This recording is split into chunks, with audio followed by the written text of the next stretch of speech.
I'm Ron Liu. You've seen me in such fine quality, epic chemistry educational videos such as Atomic Structure and Periodicity, Chapter 6 from the Zundal series, and Keenan Ivory Wayans. What has he got that I don't? Okay, this is the beginning of the Chapter 7 lecture. Okay, focusing on atomic structure and periodicity. Now we're only going to go through the first part with this. We're going to look at the electromagnetic radiation. That's the first thing. Okay, if we look at it, electromagnetic radiation is a way that energy does travel through space. Now there are some characteristics of electromagnetic radiation that we need to understand and get. Because while light behaves as both a particle and a wave, we're going to focus, in this case, we're going to be focusing more on waves and frequency and speed. Now, generally speaking, when we talk about the speed of light and thus electromagnetic radiation, it's roughly about 3 times 10 to the 8 meters per second. Now, we represent the speed of light with the letter C, as you see down here.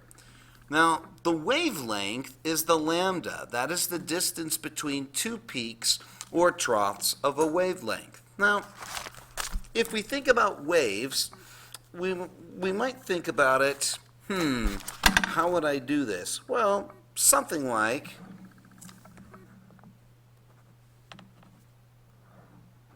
wavelength would look something like this, okay, where you have the wave here, and then the wavelength is how far the two top parts of the wave are from each other. Okay, so that's the distance between two peaks or troughs in a wave. The frequency happens to be the number of waves or cycles in a second that passes a given point in space. The lower the number of waves passed per second, it's low frequency. If you have high numbers of waves that are passing in a point in space per second, it's high frequency. Now, if we look at it, red light has a wavelength of 700 nanometers. Let's go ahead and calculate the frequency. Well, if we look at it, the formula for that would be the frequency is equal to the speed of light divided by the wavelength. But we have to change our nanometers into meters. Because remember, the speed of light is about 3 times 10 to the 8th meters per second, and we have nanometers. So we have to change the nanometers into meters. So 700 nanometers times 1 times 10 to the minus 9th meters per nanometer, and we get 7 times 7 times 10 to the negative 7th meters. So we can look at the frequency and say, all right, speed of light, 3 times 10 to the 8th, divided by 7 times 10 to the negative 7th meters, okay, and it ultimately is 4.29 times 10 to the 14th per second. That's what we mean by frequency. Now, on the bottom here, you should be seeing a negative 7 because that's what it is. And when you take, in scientific notation, when you are dividing, in reality, you're adding those exponents together. That's why you got 4.29 times 10 to the 14th second per second. That's the second to the minus 1. It's per second. So that's, well, pretty fast. Now, if we look at the nature of waves for a moment, you may notice in the period of 1 second, we have a frequency here of 4 cycles per second, or 4 hertz, where here our lambda 1, this is our wavelength. Here in the green light, we have 8 cycles per second, or 8 hertz, and we have the green wavelength right there. And if we look at the bottom there, for the blue light, it's 16 cycles per second, or 16 hertz. If you look at the wavelength of the blue light, you find it's definitely smaller. So what's going on here? These waves are packing different amounts of energy. And that's a pretty important concept. that if you are getting shorter wavelengths, you're going to have a higher frequency. That's the nature of it.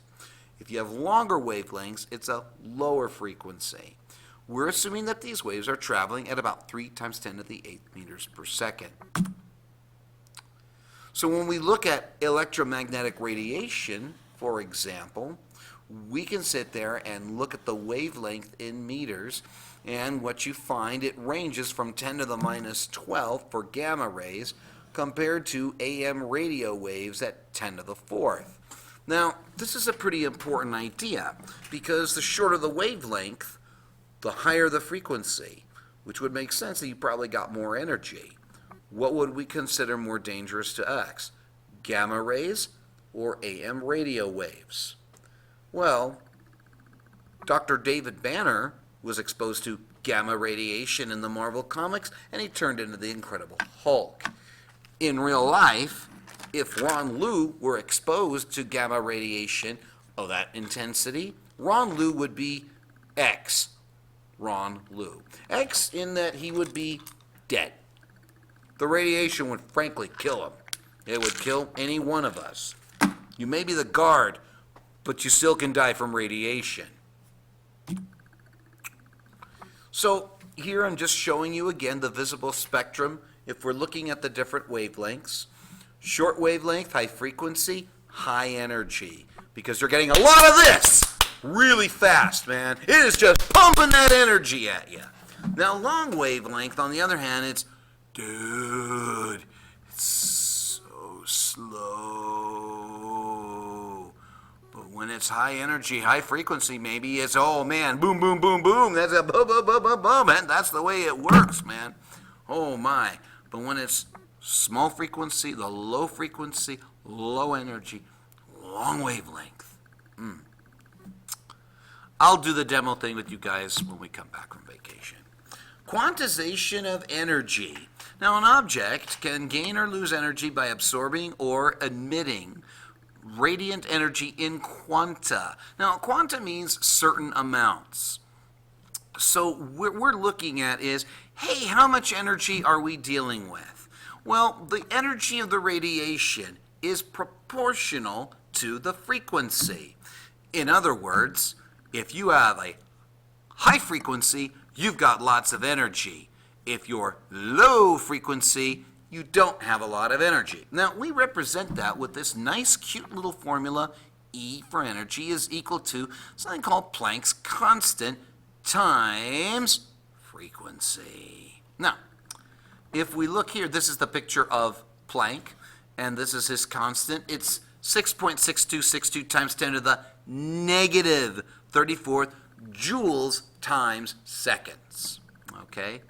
Now you say, well, why joules times seconds? Well, the seconds need to be able to cancel each other out when you're multiplying by the frequency, which is per second.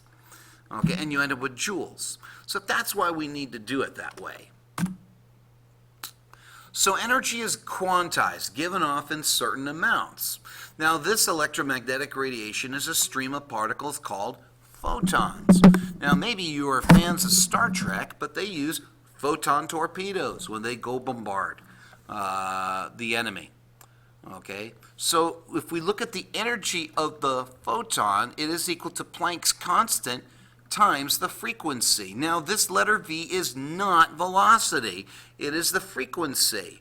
But this is also equal to Planck's constant times the speed of light divided by the wavelength. So we can actually figure out how this is going to work. So, here's an example. Copper chloride, and we'll say it's copper 1 chloride, CuCl, is heated to 1200 Celsius, giving off a blue light. The wavelength is about 450 nanometers. Calculate the increment or packet or quanta of energy is given off. Now, we have our formula here, so that shouldn't be a big deal. We need to change the 450 nanometers into meters. Now, we know that it's 1 times 10 to the minus 9th meters is equal to 1 nanometer. Okay? So let's go and work with that, and we can use this cute little formula to figure it out. Oops. So, let me see. Do I have it? No. All right. Let's keep moving. Okay? Guys. All right. Photoelectric effect, I'll talk to you guys about that when we come back. I'm not going to worry about that here. Now, energy, of course, has mass. E equals mc squared. We said light behaves as a wave and a particle. All right? So, here we go. Particle of energy. Calculate the energy of 1 mole of photons of red light. So we have got these energy packets we call photons. They're quantized. They're giving off a certain amount of energy of red light. It's 700 nanometers. That's our wavelength. We have a frequency of 4.29 times 10 to the 14th per second. And we have 1 mole of these photons. All right? How in the world do we figure this out? Well, first, what we can do is look at the energy, look at our energy equation is equal to Planck's constant times our frequency. So we can do that right there, and you can see it. And we get 2.85 times 10 to the minus 19th joules for 1 photon. That's the key, 1 photon. Now, if we go and throw in the stoichiometric value of 6.022 times 10 to the 23 photons per mole, now what we got here is we multiply our joules per photon times our magic number, Avogadro's number, into the 2.85 times to the minus 19 joules per photon, and we walk away with 171.6 kilojoules per mole, which this is actually in the range of energies that can actually break some chemical bonds. Okay? Now, I'm not going to worry about continuous spectrum and line spectrum, although they're really like uber cool. You guys have enough information. You should be able to do the paper that I'm assigning to you. Okay? Other than that, this is Ron Liu. I did in fact survive the gamma radiation. Well, actually I didn't get near it because I know that gamma radiation has very short wavelengths, high frequency, high energy. Hey, that can kill you. But I'm Ron Liu. I'm in the Imperial Guard, and therefore, I know better than that. All right, guys, I'll catch you on the flip side.